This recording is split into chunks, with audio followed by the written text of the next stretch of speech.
My team, Sanjeev Lalwani, Medical Superintendent of AIMS, Anupama Rana, DNA Fingerprinting Unit of AIMS, it's in charge.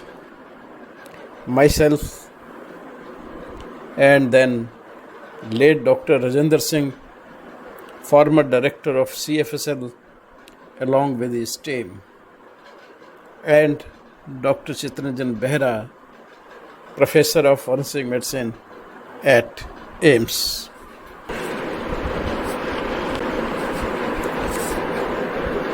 Nithari killing, both accused got acquittal. 14 years back, me and my team of AIMS and Central Forensic Science Laboratory worked very hard.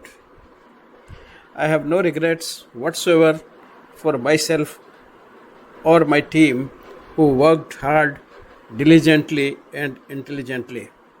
I hereby appreciate their cooperation and efforts.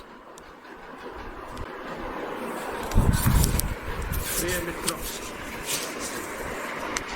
एक दिन से सभी newspapers में Nithari killings, जो case मैंने 14 साल पहले 14 years back, जिसमें मैं चेयरमैन था forensic science and forensic medicine committee का, उसका हाई कोर्ट से निर्णय आया है और दोनों एक्यूज्ड कोहली और पांडेर दोनों को हाई कोर्ट ने एक्विटल दे दिया है। उसके उपरांत काफ़ी मित्र लोग जो ये जानते थे, जिनको अभी तक याद था कि मैं इस केस में एसोसिएटेड था और इस केस के बारे में अक्सर जब भी मैं कहीं लेक्चर लेने या बात करने फॉरेंसिक पे जाता था तो ज़रूर प्रश्न हुआ करते थे। बहुत पॉपुलर और फेमस केस था पूरे हिंदुस्तान में।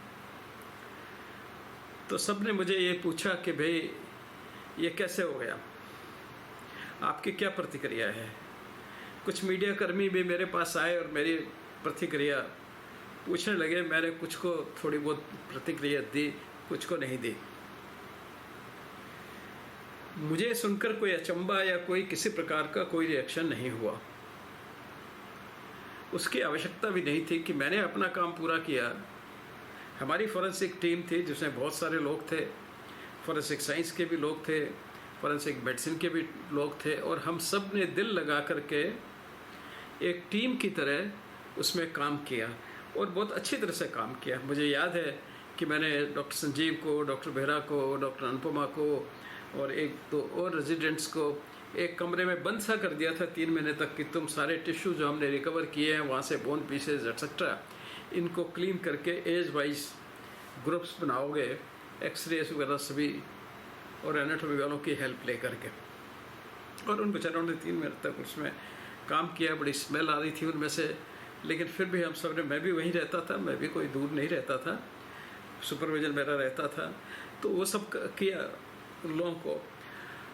तो कहने का तात्पर्य मेरा ये, हमने जो जिस ढंग से उन टिश्यूज़ को, हड्डियों को, बोन्स को नालों में से निकाला, संप को खाली करवाया, संप का एक एक चीज़ को हाथों से खोल खोल करके देखा कि इसमें क्या है, और फाइनली काफ़ी सारी बोन्स और टिश्यूज़ इकट्ठे किए।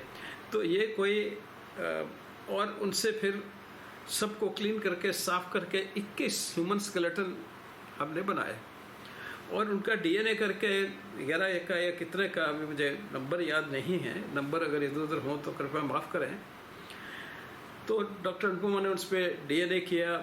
स्केलेटन के जो बनाए गए सेट्स वो डॉक्टर संजीव और बेहरा ने और दूसरे उनके साथियों ने मिलकर के बनाए। 21 जो हैं उनको फिर हमने आइडेंटिफाई भी करवाया। उनके जो कुछ ऐसे विशेष रेमेनेंट्स जो थे उनसे हमने कोहली से आइडेंटिफाई करवाया था, जो उनकी कुछ बिलोंगिंग के आधार पे, एक धागा था, एक रबड़ था, एक में जो बालों में बांधते हैं वो था, एक में क्लिप था, एक जूड़ा इंटैक्ट मिल गया, जो भी मतलब इस तरह से उनकी पर्सनल बिलोंगिंग्स थी, उसको हमने अपने डिसेक्शन थिएटर में बुला करके सारे स्केलेटन 21 के 21 स्केलेटन डिफरेंट टेबल्स पे लगा करके हमने और उससे आइडेंटिफाई भी करवाया था। और उसने पहचाना बिल्कुल, जैसे क्लिप देखा तो उसने कहा ये उसका है, वो थ्रेड देखा तो कहा ये उसका है, रबड़ का वो जो बैंड था वो देखा तो इसका है, हेयर क्लिप देखा, मतलब हर चीज़ को देख करके पहचान। सो हम अपने आप में बड़े वो थे, कॉन्फिडेंट थे कि भाई इतना होने के बाद तो ये बंदा वही है, कोई दो राय हमारे मन में कोई किस तरह का संशय नहीं था। मैं कानूनी संशय की बात नहीं कर रहा, हम एज ए ले मैन में बात कर रहा हूँ अभी, नॉट एज ए एक्सपर्ट भी बात नहीं कर रहा मैं। तो इस तरह से इतनी मेहनत, तो हमने अपनी मेहनत पूरी की, उसका वीडियो भी बनाया था। तो हमने अपनी इतनी मेहनत की, हमने पूरा इसमें समय लगाया, हमारा उतना ही काम था। तो हमारा काम वहीं पे समाप्त हो जाता है। और हमने जितनी हमें नॉलेज थी, जितना हमें ज्ञान था, जितना एक्सपीरियंस था मेरी टीम को, फॉरेंसिक साइंस वालों की भी और हमारी को भी, उतना हमने पूरा भरसक प्रयत्न लगा करके अपनी तरफ से हमने सारा काम पूरा किया। इसलिए मुझे कोई गिल्टी सेंस नहीं है, क्योंकि हमारा काम तो पूरा था। अब आगे कहीं कोई चीज़ें कमी रही हैं तो वो इन्वेस्टिगेटिंग टीम की बात है। हाँ, मैंने शुरू में ही जब ये दोनों के बातें चल रही थी कि दोनों का साइकोलॉजिकल एग्जामिनेशन भी हमने किया था, उस टीम का भी चेयरमैन मैं ही था। उसमें साइकोलॉजिस्ट थे, साइकेट्रिस्ट थे, एम्स के ही साइकेट्रिस्ट थे जो बोर्ड हमने बनाया, फॉरेंसिक के और फॉरेंसिक मेडिसिन के भी उसमें हमारे साथी लोग थे। तो वो सब किया था हमने, तो इसलिए उसकी डिटेल काफ़ी मुझे मालूम थी। और काफ़ी एक जो एक्सपर्ट की तरफ से आपको रहता है, क्योंकि फॉरेंसिक साइकोलॉजी में मेरा शुरू से इंटरेस्ट रहा। और पहले फॉरेंसिक साइकोलॉजिस्ट होते भी नहीं थे, 70s में कहाँ होते थे, साइकेट्रिस्ट ही नहीं होते थे। फॉरेंसिक साइकेट्रिस्ट या साइकोलॉजिस्ट तो कहाँ से आएंगे, साइकोलॉजिस्ट ही नहीं मिलते थे, साइकेट्रिस्ट ही नहीं मिलते थे। तो हमें को सब काम वो करना पड़ता था। ये एक फैक्ट था जो मैंने पहले अपने जो बम्बे का वो रमन राघव का केस किया, और उसमें ये कंट्रोवर्सी उठी थी 70s में आकर के कि कौन कॉम्पिटेंट है मीन्स साइकेट्रिक एग्जामिनेशन करने के लिए, साइकोलॉजिकल एग्जामिनेशन करने के लिए। तो उसमें मैंने आपसे डिस्कस किया था। लेकिन हमने अपने प्रयत्न जितना हमें था एक्सपीरियंस, उसके हिसाब से बड़ा डिलीजेंटली और ईमानदारी के साथ हम लोगों ने अपना काम किया। इसलिए हमें अपने आप में कोई किसी तरह की शिकायत नहीं है। न मेरे जो साथी लोग थे उस वक्त वो ऐसा महसूस करें कि भाई उनका कोई काम व्यर्थ गया या वो गया, क्योंकि सारा कोर्ट में जाकर फिर उनका काम जो है वो डॉक्टर बेहरा थे वो जाते रहे, डॉक्टर संजीव थे वो जाते रहे, डीएनए का काम सारा अनुपमा देखती रही। तो वो लोग ये महसूस नहीं करेंगे उनके काम में कोई कमी रही है। हमारा काम बिल्कुल पूरा था। अब वो काम, हमारा काम तो इतना ही है कि हम डीएनए करके आइडेंटिफाई कर दें, सारे स्केलेटन्स को हमने बता दिया कि कितने स्केलेटन हैं, कितने लोग थे, कौन मेल थे, कौन फीमेल थे, उनकी उम्र क्या थी, उनका डीएनए करके उनकी बिलोंगिंगनेस क्या थी। तो इससे ज़्यादा तो हमारा कोई उसमें रोल था नहीं। तो इसलिए मैं अपने साथियों से भी कहूँगा कि वो कुछ भी इसमें बुरा महसूस नहीं करें, कुछ इस तरह से महसूस नहीं करें, डिफीटेड महसूस नहीं करें। ये तो व्यवस्था का काम है, ये तो अपने एक प्रक्रिया है, और उस प्रक्रिया में कहीं भी कोई भी गलत हो सकता है। मीन्स जजमेंट एक अलग चीज़ है, हमारा काम एक अलग चीज़ है। न्याय अपने आप में एक प्रक्रिया है जिसको हम लोग उतना नहीं समझते जितना न्याय देने वाले समझते हैं।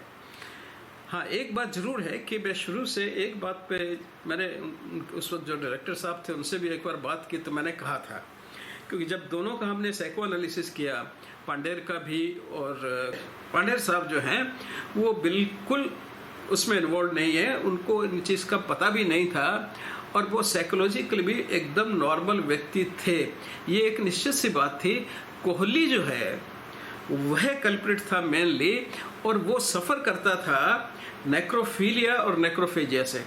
नेक्रोफीलिया कहते हैं हम डेड बॉडी से सेक्स करने की जो भावना होती है उसको, और नेक्रोफेजिया होते हैं डेड बॉडी के टिश्यूज़ को खाने की, क्योंकि वो डेड बॉडी के टिश्यू को पका के भी खाता था, और साथ में ऐसा उसने स्वयं हमें बताया था, और बाकी सब एविडेंसेस जो रही होंगे सो रही होंगे। तो कोहली इन्वॉल्व था, पांडेर हमें बिल्कुल इनोसेंट लग रहा था साइकोएनालिसिस के उस एग्जामिनेशन के बाद में। उसमें कोई ऐसे सेक्सुअल या किसी तरह की साइकोलॉजिकल एबनॉर्मलिटी नहीं थी, वो बिल्कुल नॉर्मल था। तो हमने कहा था कि भाई देखो ये तो हमें ऐसे इनफॉर्मल जैसे बात करते हैं कि भाई ये पांडेय साहब तो बिल्कुल हमको ठीक नॉर्मल लगते हैं। हाँ, कोहली ऑफ कोर्स जो है उसमें इस तरह के ट्रेट्स हैं जो अपने राइटिंग में दिए थे, तो उसको कहने का वो नहीं है। लेकिन अब उसको प्रेजेंट करना केस में, या खाली कोहली पे केस चलाना और पांडेय को छोड़ बिल्कुल केस नहीं चलाना, ये सब निर्णय हमारे हाथ में नहीं होते। तो उस वक्त भी हमारा पूरा विचार था कि पांडेय उसके अंदर इन्वॉल्व नहीं है, पांडेय को पता नहीं है। पांडेय का दोष इतना ही है कि वो उसका घर है और वो जदा कदा वहाँ पे आता था और कुछ हरकतें करता था जो नॉर्मल उसकी नहीं थी, लेकिन उससे वो कोई कल्प्रिट नहीं बन जाता, दोषी नहीं बन जाता। तो वो निर्दोष था, ये हमारा पहले ही एक एडवाइजरी थी। लेकिन हम तो सिर्फ इस बात को एक इनफॉर्मली कह सकते हैं, बाकी उस केस में किस तरह से किसको एक्यूज बनाना है, किसको क्या करना है, कौन से एविडेंस कहाँ प्लेस करनी है, यह सब काम तो प्रोसिक्यूशन का होता है या इन्वेस्टिगेटिंग एजेंसीज का होता है। तो वो सब काम उन्होंने किया। हमने तो सिर्फ ये बताया। ये मुझे इतना याद है कि मैंने ये संभावना बताई थी कि पांडेय बिल्कुल निर्दोष है। मैं फिर कह रहा हूँ कि हमारी नज़रों में हमने जो साइकोएनालिसिस का किया था, पांडेय जो है वो हमें बिल्कुल निर्दोष लगता था, उसको कोई इन्वॉल्वमेंट हमको नज़र नहीं आया था। और ये हमने वर्बली ऐसे जैसे बताते हैं इनफॉर्मली ये कहा भी था। तो इनफॉर्मल बातें तो हज़ारों तरह की होती हैं। उन हज़ारों तरह की बातों में एक बात ये भी थी जो उस वक्त हमने की थी। खैर, लेकिन उनको भी कल्प्रिट बनाया गया। क्यों बनाया गया? आई थिंक मेरा जो ख्याल है, एक तो मीडिया बहुत ज़्यादा इन्फ्लुएंस करता है इन्वेस्टिगेशन को, तो मीडिया बहुत ज़्यादा उसके अगेंस्ट में था। फिर उसकी बेचारे की पांडेय की पिटाई भी हो गई थी कोर्ट के अंदर। लोगों के अंदर इतना जोश और इतना गुस्सा उसके लिए आ गया था। तो ये सब बातें क्या होती है कि इन्वेस्टिगेशन पे भी फिर और केस फाइल करने पे भी, प्रोसिक्यूशन के माइंड में भी, सब में ये इन्फ्लुएंस करती हैं, ये निश्चित है, इसमें कोई नहीं। तो हो सकता है उनके कारण हुआ। और तो फिर जब वो स्टोरी आप एक ऐसे इंसान को जिस पे सस्पिशन कम है और एक ऐसे इंसान को जिस पे पूरा पक्का है आपको कि इंसिडेंट, तो जब उसकी आप एक मिक्स्ड स्टोरी करके आप कोर्ट में प्रस्तुत करेंगे तो उसके गिरने की संभावनाएं बहुत ज़्यादा हो जाती हैं, क्योंकि कॉन्ट्राडिक्शंस बहुत क्रिएट होंगे। तो वो कॉन्ट्राडिक्शंस फिर नेचुरली एक्यूज के फेवर में जाएंगे। तो उसको भी एक्यूज बनाने से बहुत से कॉन्ट्राडिक्शन को, बहुत सी चीज़ें एक्सप्लेन नहीं हो पाती उसमें, बहुत सी चीज़ों का तारतम्य नहीं बन पाता, बहुत सी चीज़ों की सीक्वेंस नहीं बन पाती। तो फिर वो केस निश्चित रूप से कमज़ोर हो जाता है। अब जजेस तो वहाँ प्रेजेंट थे नहीं कि वो कह दें कि नहीं ऐसे हुआ होगा। वो तो उसी चीज़ पे अपना निर्णय देंगे जो रिकॉर्ड पे जिस ढंग से, जिस वे में, जिस सीक्वेंस में उनके सामने प्रोड्यूस की गई है, और जिससे प्रोसिक्यूशन लॉयर्स हैं जिस ढंग से उस कहानी को उनको बता रहे हैं। तो अगर एक इनोसेंट आदमी को और एक जो किसने क्राइम किया है, दोनों को आप एक साथ करें तो बहुत से कॉन्ट्राडिक्शन क्रिएट हो जाएंगे। शायद यही गलती मेरा अपना ख्याल है। मैं कोई इसको वो नहीं कर रहा, कोई वो नहीं कह रहा कि कल को कोई कहे डॉक्टर डोगरा इस तरह से कह रहे हैं, नहीं, वो नहीं।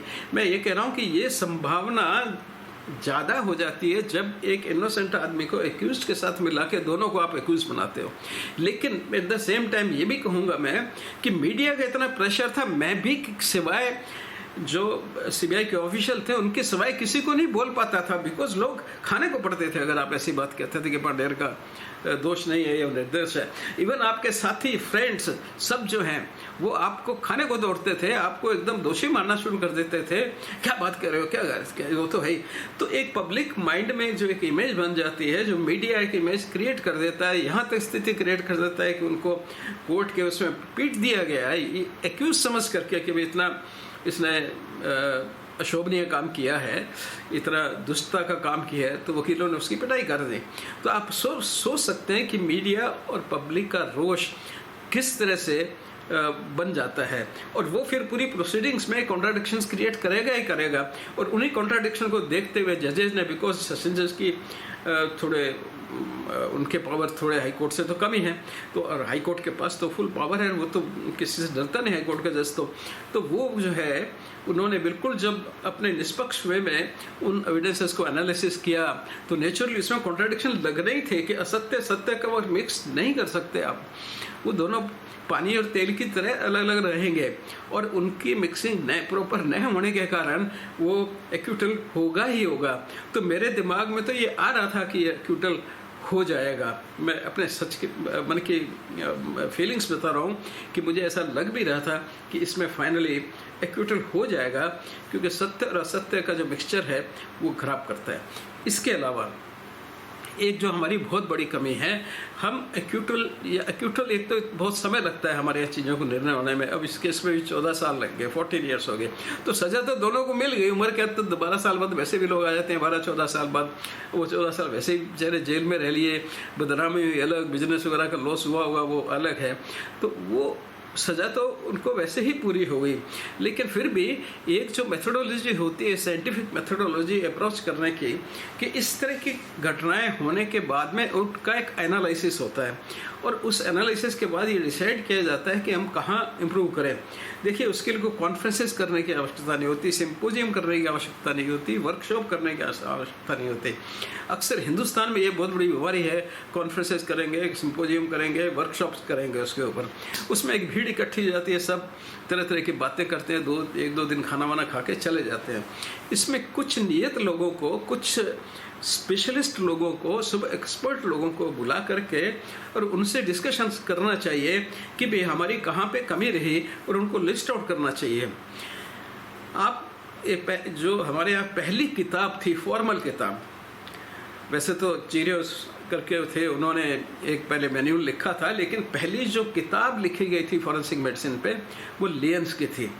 और उसके बाद में मैंने उसका बिना किसी फ़ी के, बिना किसी चार्जेस के, वो बहुत पुरानी किताब थी, उसमें लखनऊ के अवध के रूल और नॉर्थ वेस्टर्न फ्रंटियर के रूल और पता नहीं क्या क्या उसमें लॉ लिखा हुआ था, बहुत पुराना लॉ था वो। 1860 से हमारा ये आईपीसी आने से पहले की लिखी हुई किताब थी, समटाइम्स 1840 वगैरह में। तो उस किताब में वो उस वक्त उस समय के सेक्शंस वगैरह लिखे थे, बड़ा मुश्किल होता था। तो मैंने विदाउट एनी चार्जेस उस किताब को पूरा रिवाइज किया, री राइट किया, री रिटन है पूरी की पूरी वो किताब जो है, और उसको वहीं उसी जिनके पास उनकी वो प्रोप्राइटरी थी, उन्हीं से उसको छपवाया, without any taking any money और एनीथिंग लाइक दैट। उस किताब को जब मैंने पढ़ा था तो उसके लास्ट चैप्टर मुझे बहुत अच्छा लगा था। उसमें उन्होंने लिखा था, एनालिसिस किया था कि हिंदुस्तान में जस्टिस होना क्यों संभव नहीं है। अब ये एनालिसिस वो कर रहे हैं 1940s में, 1840 में, है ना, मिलिट्री से पहले की बात कर रहे हैं वो, है ना, जो हमारा स्वतंत्रता संग्राम हुआ उससे पहले। तो यानी कि वो जो लेन साहब थे, डॉक्टर लेन जो थे, उस वक्त भी पोस्टमार्टम करते थे, उस वक्त ही कोर्ट में भी रोते थे, जो ऐसे भी कोर्ट थे स्टेट्स की और लाइक दैट, वो एडवाइजरी करते थे। और उसके आधार पे उन्होंने एक लिस्ट बनाई थी कि हिंदुस्तान में जस्टिस न होने के क्या क्या कारण हैं। तो बहुत सारे उसमें सारे कोई 15-20 उन्होंने लिखे थे, उनको में से कुछ छांट करके, क्योंकि कुछ ऐसे में लिखता तो आजकल लोग बहुत ऑब्जेक्शन करते हैं, मैंने अपने एडिशन में भी उनको अपने तरीके से जो आज के रूप में है उनको किया था। तो ये एनालिसिस भी समय समय पर होनी चाहिए, चाहे BPRD करे, bureau of police research and development करे इसको, या फिर कोई दूसरी डायरेक्टरेट ऑफ फॉरेंसिक साइंस करे, या नेशनल इंस्टीट्यूट ऑफ जो क्रिमिनोलॉजी है वो करे।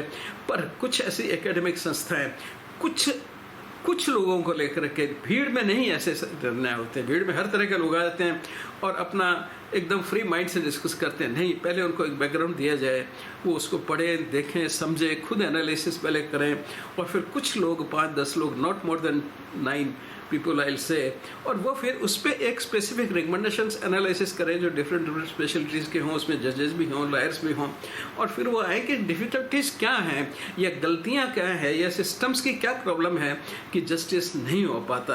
तो एक्चुअली इस केस का असली जो उत्तर है वो यही है कि हमें उस तरह की एनालिसिस पे वापस, बाकी कंट्रीज में होता है, वो करते हैं एनालिसिस, कॉन्फ्रेंसेस से रिकमेंड एक डिफरेंट चीज़ है। आप कॉन्फ्रेंसेस से बॉडीज को कह सकते हो कि आप अपने कुछ रिकमेंडेशन भेजो, अपनी कमेटी कोई बनाएंगे, रिकमेंडेशन भेजेंगे। आप डिफरेंट सोर्सेज से रिकमेंडेशंस ले सकते हो, उनके ओपिनियन ले सकते हो, विचार ले सकते हो, लेकिन फाइनल जो उनको एनालाइज करें वो बहुत ही रिस्पॉन्सिबल, नॉलेजेबल और कंसर्न सब्जेक्ट्स के एक्चुअल एक्सपर्ट्स होना चाहिए। सूडो एक्सपर्ट्स नहीं, हमारे यहाँ सूडो एक्सपर्ट्स की कोई कमी नहीं है। तो फेमस एक्सपर्ट्स नहीं, जो एक्चुअल में जिनका एकेडमिक में इंटरेस्ट है, जिनका एकेडमिक वर्क है ना, जिनको थोड़ी समझ है काम की, ऐसे लोगों को बुला करके और समय समय पर इस चीज़ को एनालाइज करना चाहिए और अपने सिस्टम को, वो फॉरेंसिक में है कि इन्वेस्टिगेशन में है, प्रोसिक्यूशन का है, ठीक है, अब डिफेंस में तो अपना बस नहीं चलता, या जुडिशियल प्रोसेस का है, उनको समय समय पर डिस्कस करते रहना चाहिए और उनको सजेस्ट करते रहना चाहिए। मुझे बड़ा आश्चर्य तक 70s में सिस्टम एग्जिस्टेंस था। Bureau and research and development की, फॉरेंसिक मेडिसिन की बात कर रहा हूँ, मैंने खुद वो बहुत मीटिंग अटेंड की हैं उस वक्त, और उस वक्त bureau of police research development में एक डायरेक्टर जनरल लेवल का आदमी जो है पुलिस का, वो उसका चेयरमैन होता था और बाकी फॉरेंसिक मेडिसिन के भी मेंबर होते थे। मैं खुद उसका सब मेंबर रहा हूँ, क्योंकि मेंबर मेरे बॉस थे, लेकिन वो मुझे अपने साथ उन्होंने वहाँ पे नॉमिनेट कर रखा था, तो मैं उनके साथ हमेशा कंपनी करता था। तो उस तरह के एनालिसिस और उसकी प्रोसीडिंग पर सब जगह जाती थी, सब स्टेट्स में जाती थी, लोग उससे फिर इंस्पायर होकर के काफ़ी चीज़ें, पोस्टमार्टम रिपोर्ट का परफॉर्मा कैसे बनना चाहिए, कंसेंट का परफॉर्मा कैसे बनना चाहिए, हर चीज़, हर क्वेश्चन जिस पे डिस्प्यूट होता था उसको डिस्कस किया जाता था। उसमें पोस्टमार्टम कितने हुए, किस स्टेट में कितने मर्डर्स में प्रोसिक्यूशन हुआ, कहाँ क्यों छूटे, ये सब बातें भी डिस्कस होती थी।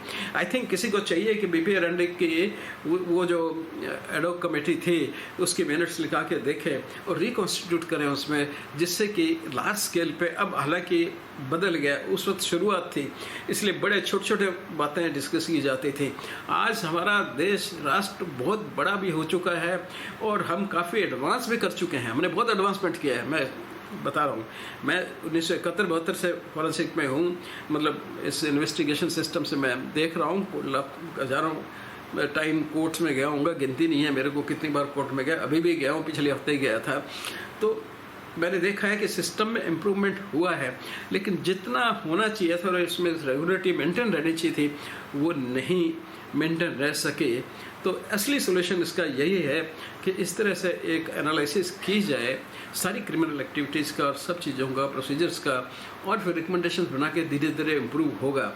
बाकी इन चीज़ों से कोई एजिटेशन की ज़रूरत नहीं है, पार्ट ऑफ सिस्टम है, पार्ट ऑफ, ये सब अपनी अपनी इसमें ड्यूटी कर रहे हैं। जज ने अपनी ड्यूटी अच्छी तरह से की, इसलिए उन्होंने समझा कि ये गलतियां हैं, ये सब ठीक नहीं है, तो एक्यूटल दिया, तो उस पर कोई किसी को वो नहीं होना चाहिए। और मीडिया की इंटरफेरेंस जो है खास करके क्रिमिनल मैटर्स में बहुत कम, इन्वेस्टिगेशन में कम होनी चाहिए। इन्फॉर्मेशन पूरी दो लोगों को, पर ऐसी इन्फॉर्मेशन मत दो कि जो इन्वेस्टिगेशन और जजेस के माइंड को इन्फ्लुएंस करे। आफ्टर वो भी तो ह्यूमन बीइंग है ना, मेरी और आपकी तरह, तो वो उसी समाज में रहते हैं, वहीं रहते हैं, वही अखबार वो भी पढ़ते हैं, तो वो उस चीज़ को, माहौल को इतना इन्फ्लुएंस नहीं करे कि आदमी सच को भी झूठ माने और झूठ को ही सच माने। आजकल काफ़ी समय मीडिया के कारण ऐसा हो जाता है। धन्यवाद।